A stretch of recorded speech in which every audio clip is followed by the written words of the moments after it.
यह व्यावसायिक चैनल नहीं है। हमारे यहाँ किसी भी प्रकार के गंडे ताबीज या मुद्रिकाएं वगैरह नहीं बेचे जाते। इस चैनल का उद्देश्य केवल साधकों और साधना में रुचि रखने वालों को ज्ञान प्रदान करना है। हमारे यहाँ सभी साधनाएं हमेशा से निःशुल्क कराई जाती रही हैं और निःशुल्क ही कराई जाती रहेंगी। हम साधक हैं और हम चाहते हैं कि नए साधक तैयार हों। हम तंत्र को वापस उन्हीं बुलंदियों पर ले जाना चाहते हैं जहां कभी यह था।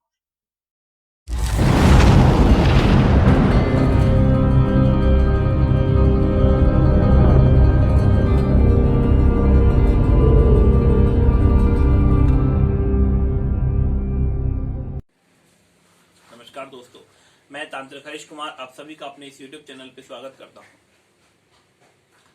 तो दोस्तों, हमारी जो चर्चा चल रही थी वो चल रही थी परियों को और अप्सराओं को लेकर के। ये दोनों ही अलग अलग धर्मों से जुड़ी हैं, अलग अलग शक्तियां होती हैं।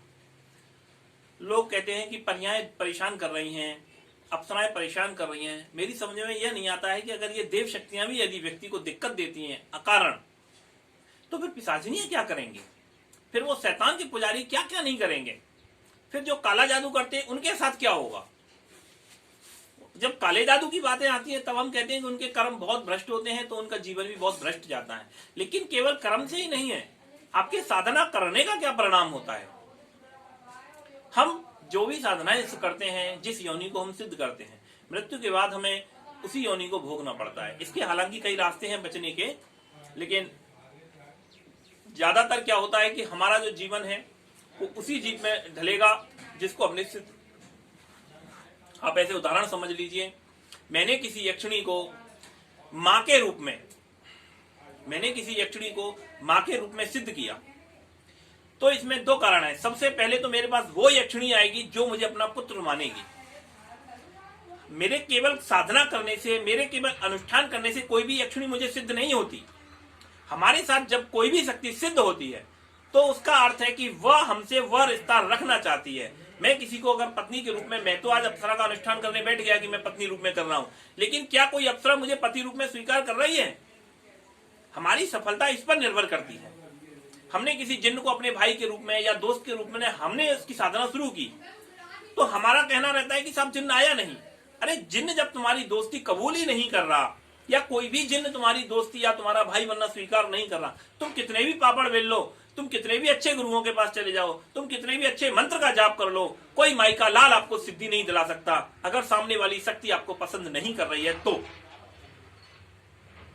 जब तक सामने वाली कोई भी शक्ति आपके पास नहीं आएगी तब तक आप सिद्ध नहीं हो सकते। तो जब मैंने यक्षिणी का अनुष्ठान अपने मां के रूप में किया, तो यक्षिणी ने मुझे अपने बेटे के रूप में स्वीकार किया, तो वो मेरे सामने प्रकट होगी, मुझे अपने बेटे का संबोधन देगी, मैं उसे माँ का संबोधन दूंगा। हमारा यहाँ जीते जी जब तक हम जीवित हैं तब तक हमारा माँ और बेटे का रिश्ता रहेगा। जब मेरी मृत्यु होगी, मृत्यु होने के बाद मेरा जन्म यक्षलोक में उस यक्षिणी के गर्भ से होगा और मैं यक्ष बनूंगा। तब भी मैं उसका बेटा ही बनूंगा जैसा यहां पर था। जीते जी जो हमारा रिश्ता रहता है, मरने के बाद भी हमारा वही रिश्ता रहता है। यदि हमने किसी भी शक्ति को, अप्सरा को, पिशाचिनी को, डाकनी को या यक्षिणी को, योगिनी को हमने यहाँ पत्नी रूप में स्वीकार किया है, तो मृत्यु के बाद भी हम उसके पति ही रहेंगे। हमारी योनि वह हो जाएगी। जैसे हमने पिशाचिनी सिद्ध की, तो मरने के बाद हम पिशाच बन जाएंगे और उस अपनी पिशाचिनी के साथ घूमेंगे जैसे समस्त अन्य योनियां घूमती हैं। इसी शर्त पर सामने वाली शक्तियां हमारे पास आती हैं। क्यों आती हैं, कैसे आती हैं? कोई जादू का फंडा नहीं है कि आप माला लेकर के बैठ गए और वह शक्ति आकर के प्रकट हो गई आपके सामने। ऐसा इस दुनिया में कुछ नहीं होता। कुछ लोगों ने तंत्र को अलग से दिया है, अलग से सिस्टम बनाया है। यह सिर्फ एक व्यवहार होता है। अब मान लो मेरा जिन्न के साथ दोस्ती हो रखी है, मैंने जिन्न को सिद्ध कर रखा है।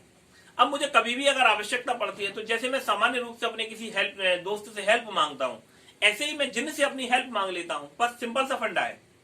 अगर मुझे कोई दिक्कत दे रहा है, कोई परेशान कर रहा है और मेरे पास कोई उग्र शक्ति मौजूद है, तो मैं उसका कुछ बुरा कर देता हूं, कुछ अहित कर देता हूं। ये कोई जादुई फार्मूला नहीं है कि कोई भी व्यक्ति माला लेकर के बैठ जाएगा और उसके पास उस शक्ति को आना ही आना है। मैंने कई तरह के इस तरह के वीडियो देखे हैं जो ये बोल देते हैं कि इस मंत्र का तुम जाप कर लो तो 100% ही ये काम होगा ही होगा। किसी के बाप में दम नहीं है कि किसी भी शक्ति को जबरदस्ती किसी के बस में करवा दे। हम कितने भी बड़े योगी हैं, हम कितने ही बड़े साधक हैं, हम कितने ही बड़े सिद्ध हैं, लेकिन हम कभी भी किसी अप्सरा को फोर्स नहीं कर सकते कि तुम जाओ फलाने के प्रेम का बनो जाकर के। हम किसी भी जिन्न को फोर्स नहीं कर सकते कि तुम जाओ और उसकी मित्रता स्वीकार करो। आप लोग तंत्र को तंत्र के एंगल से देखते ही नहीं है। हम उस संबंधों को, उनके प्रेम को समझना ही नहीं चाहते। ये पराशक्तियां हैं और ये हमेशा ही सिर्फ प्रेम का भूखे होती हैं और कुछ नहीं चाहिए इन्हें सिर्फ प्रेम चाहिए तुमसे। चाहे वो जिन्न हो, चाहे पिशाच हो, चाहे बेताल हो, चाहे कोई भी हो, इन्हें भी एक प्रेम चाहिए। मैंने शक्तियों को देखा, मैंने शक्तियों को जाना और मैंने शक्तियों को यूज किया और मुझे पता है इसका अंदर क्या है, उस दुनिया में, उस पार की दुनिया में क्या रहता है। केवल सिर्फ किताबी 4 चीजें नहीं है कि ली और बस अपना बोल दिया और कुछ भी बोल दिया। लोगों को क्या दिग्भ्रमित हो रहा है कोई पता नहीं। एक बार मैं देख रहा था यूट्यूब पर और मैंने फेसबुक पे भी सर्च किया, मैंने गूगल पे भी सर्च किया, सब जगह पे वही एक ही, लोगों को बीज मंत्र, अग्नि का बीज मंत्र लोगों ने वही गलत दे रखा है। आप सोचिए कि बीज मंत्र के ऊपर और बहुत लंबे लंबे व्याख्यान है उन लोगों के, वही व्याख्यान उठा उठा के कॉपी कर रखे हैं लोगों ने। लोगों को इससे कोई मतलब नहीं है कि सामने वाला यदि कोई प्रैक्टिकल उसका कर बैठता है या सामने वाला उस चीज के ऊपर कभी किसी के साथ बहस कर बैठता है तो वो बेचारा मात खा जाएगा। उसे लगता है कि गुरुजी ने इतना बड़ा आर्टिकल दिया है तो शायद सही होगा। लेकिन बीज मंत्र जो सिर्फ एक अक्षर के होते हैं, रम, ये बीज मंत्र अग्नि का यही है, यही था और यही रहेगा। लेकिन आप YouTube पर सर्च कर लो, फेसबुक पे, गूगल पे सर्च कर लो, आपको सारा उसका उल्टा मिलेगा। वायु के बीज मंत्र बदले हुए हैं, सब कुछ पूरा, जल के बीज मंत्र सब बदले पड़े हैं। आप लोग इतना झूठी अफवाहें फैलाते काहे को? आप क्यों इतना वो करते हो? कम से कम तंत्र को लेकर के तो कम से कम इतना आप साफ और शुद्ध रहिए। जो आपने जाना है, जितना आपने जाना है, केवल आप उतना बोलिए। आपको अधिक बोलने की आवश्यकता ही नहीं है। कुछ ने लोगों को डरा रखा है कि ऐसा होता है कि वैसा होता है। तंत्र से कभी भी किसी को कोई नुकसान नहीं होता। तंत्र में आदमी हमेशा, तंत्र का नियम है इस अखंड ब्रह्मांड का और सैकड़ों हजारों सालों का, कि तंत्र में किसी भी शक्ति ने, चाहे वो बुरी से बुरी क्यों नहीं हो, अपने जो वचन होते हैं, 3 वचन जब हम शक्ति से लेते हैं, उन वचनों को हमेशा ही इंसान ने तोड़ा है। सबसे पहले कभी किसी शक्ति ने नहीं तोड़ा। शक्ति कभी भी अपने वचन नहीं तोड़ती और ना ही तोड़ेगी। हम एक सांप को भी आन देकर के पकड़ लेते हैं तो सांप भी नहीं डसता हमको। तंत्र में बहुत कुछ होता है, सिर्फ आन पर, शपथ पे, वचन पे। और तुम लोग गुरुओं को दिए हुए वचनों को भूल जाते हो। तुम लोग इस समस्त ब्रह्मांड को, प्रकृति को साक्षी मान करके आपने किसी को गुरु धारण किया और आप उस गुरु को ही भूल गए। आपको उस गुरु से ही कोई मतलब नहीं। हम लोग वचनों को कितना अहमियत देते हैं, वो पराशक्तियां अहमियत देती हैं पूरा। परी ने, अप्सरा ने, जिन्न ने, यक्ष ने, गंधर्व ने, विद्याधर ने या किसी भी अन्य योनियों ने अगर आपको सिद्ध किया, आपने उसको किया, तो नहीं, वचन निभाएगा, तोड़ेगा नहीं।